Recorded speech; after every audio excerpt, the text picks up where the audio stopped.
Zaman sekarang banyak ustadz-ustadz dan kiai-kiai yang di dalam tubuhnya, hatinya itu memiliki sifat hasud, iri dan dengki sehingga ingin melawan syariat daripada baginda Nabi besar Muhammad SAW. Oh, habaib itu ndak ada, goblok. Siap mondok di mana siap? Mondok di mana siap? Goblok. Lihat para ulama-ulama sepuh di tanah Jawa Barat ini. Abuya Uci, Ajengan Mama Nahrawi dan yang lain-lain. Saya tanya, beliau-beliau cinta nggak sama habaib? Cinta. Cinta itu dari kepercayaan bukan? Percaya nggak? Cinta nggak beliau-beliau? Cinta. Nah ini kepet-kepet baru lahir.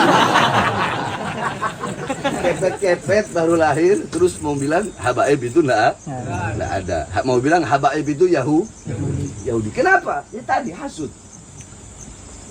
Terus mereka bilang diri mereka yang habaib, diri mereka yang cucu Nabi. Paham nggak itu? Makanya kan kalau ada Habib Rizik begal nasab.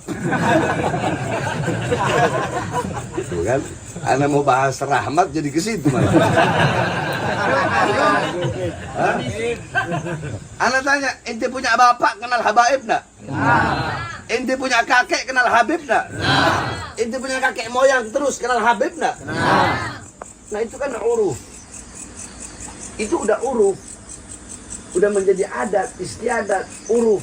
Sebutan, lafaz, bapak, oh ya Habib. Oh. Ini enggak katanya, oh yang bener cucu Nabi itu Sayyid sama Syarif. Kalau Habib bukan, bodoh. Imat. Makanya jauhi sifat hasud itu bahaya luar biasa. Jadi hasud itu mereka bukan mau, ya bagaimana nggak hasud. Contoh Ana ceramah di daerah Banten itu jam 4 jamaah masih puluhan ribu. Mereka datang jam 7 jamaah yang hadir paling cuma berapa? Akhirnya timbul sifat timbul sifat iri loh. Kalau Habib begini kok, kalau saya begini. Nah, ini makanya anak sekarang itu udah mau mulai apa ya? Bukannya mau ceramah, maksudnya daripada kasihan mereka hasut terus.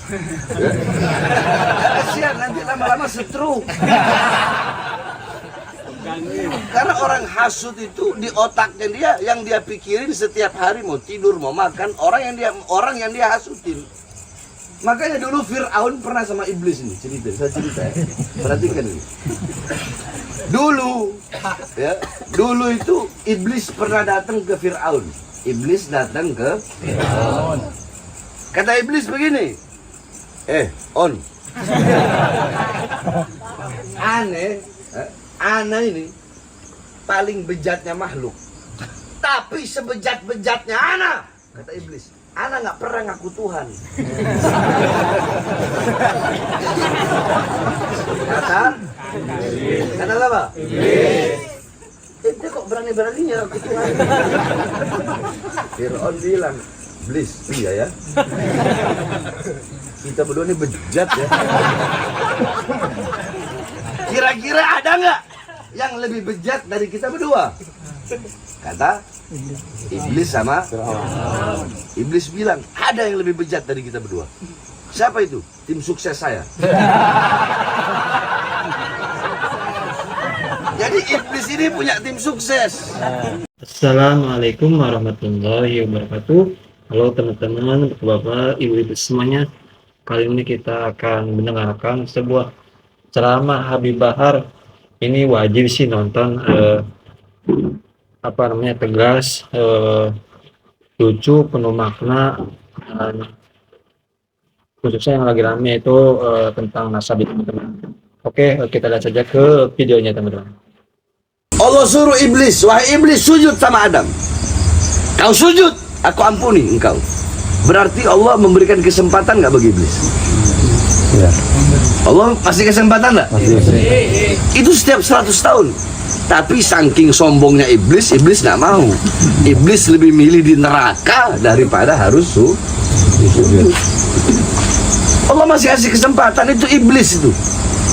Yang jelas-jelas makhluk terkutuk, terlaknat, tapi masih Allah berikan kesempatan. Itu salah satu bagian dari rahmat Allah Subhanahu wa taala. Cukup sampai situ? Enggak.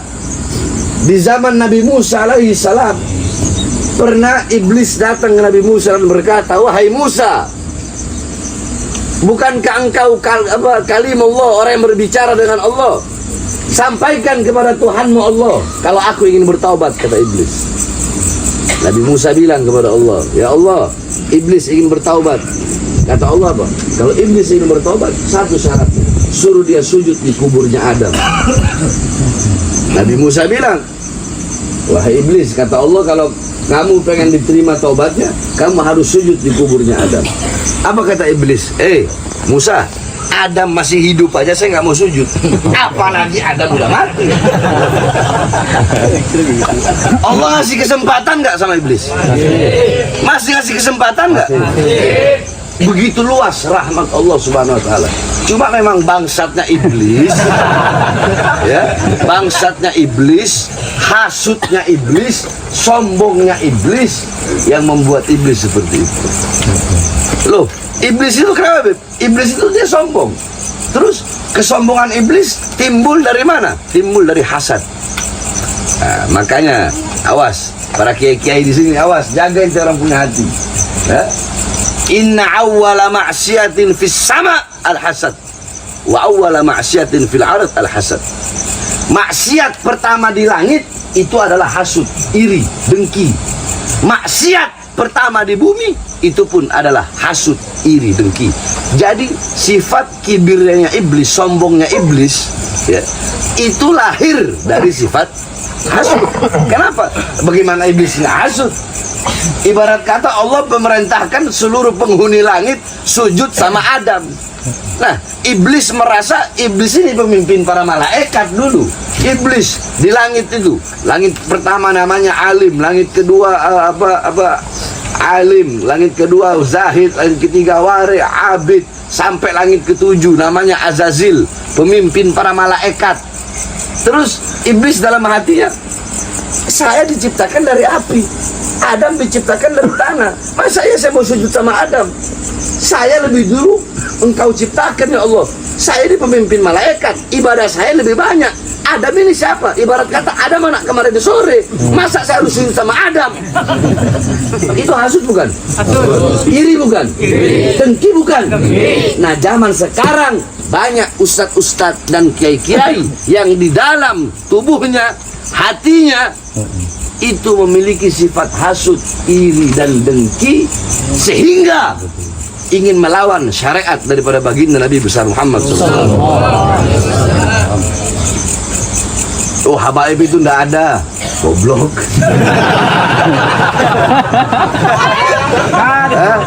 Siap mondok di mana Sia? Mondok di mana Sia? Goblok.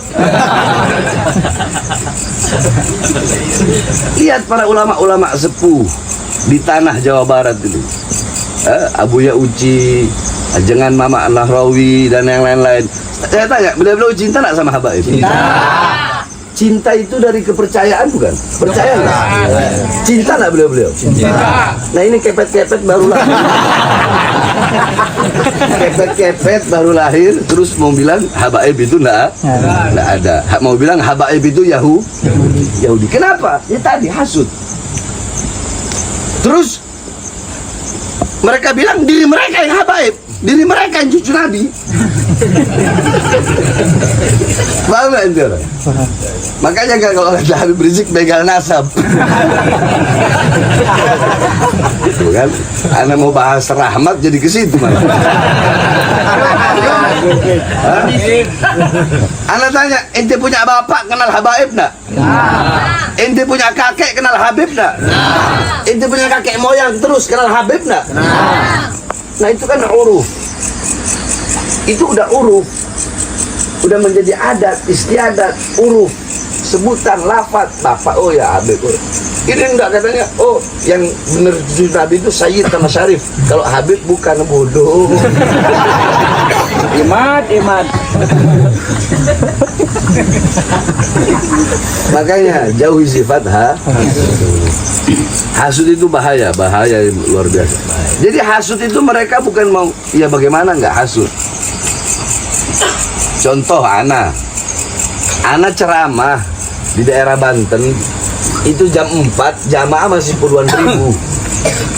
Mereka datang jam 7, jamaah yang hadir paling cuma berapa. Akhirnya timbul sifat timbul sifat iri loh.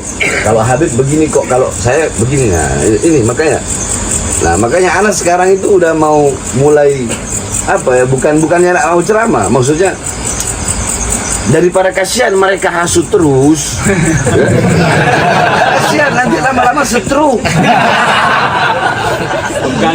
Karena orang hasut itu di otaknya dia, yang dia pikirin setiap hari mau tidur mau makan orang yang dia hasutin.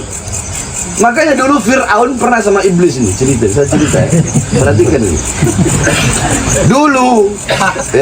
Dulu itu iblis pernah datang ke Fir'aun. Iblis datang ke Fir'aun. Kata iblis begini,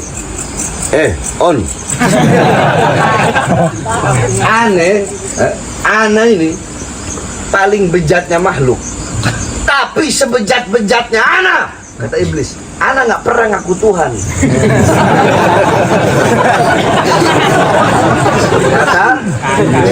Kata apa? Ente kok berani-beraninya ngaku Tuhan? Fir'aun bilang, iblis, iya ya. Kita berdua ini bejat ya. Kira-kira ada nggak yang lebih bejat dari kita berdua? Kata iblis sama Fir'aun. Iblis bilang, ada yang lebih bejat dari kita berdua. Siapa itu? Tim sukses saya.